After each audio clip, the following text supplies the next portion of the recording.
Another day starts to dawn, and here I am, again confined to this darkened space, surrounded by the quiet hum of machines that sustain my existence. The noise in my ears begins to fade as the hurried steps of nurses' shoes grow louder. Alongside this, I feel the arrival of morning as my temperature rises with the sun reflecting off the walls. To stand now and feel the world from that perspective is my greatest desire. But no, I cannot, for my existence has been reduced to a floating consciousness in a body that refuses to obey, a fleshy prison, keeping me on the brink of an omen. Nameless, faceless, dulled senses and imposing limbs. I'm merely a war statistic lost in oblivion. My story is not about heroes or villains, but of decisions, naive decisions.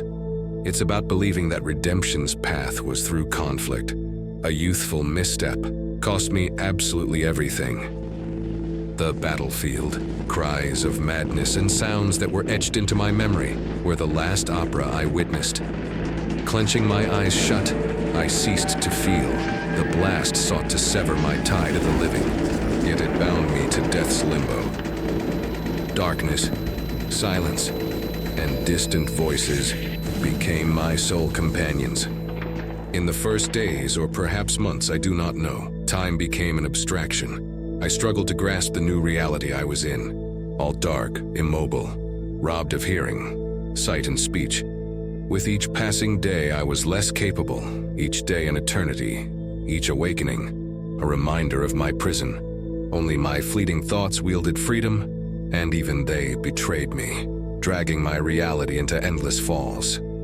My home, a world where the touch of the wind, the warmth of the sun and the rain splashes, reminds me of life before this isolation. Secluded, my lucidity fades in a theater of endless performance, contemplating the choices I've made. What does it mean to fight for ideals with effects that devastate?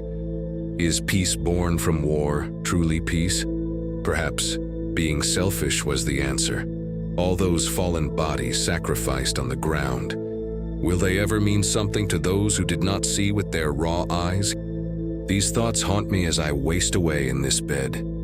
As the days unfolded, I began to feel pronounced changes. Subtle transformations. They were no longer around me. They were within me.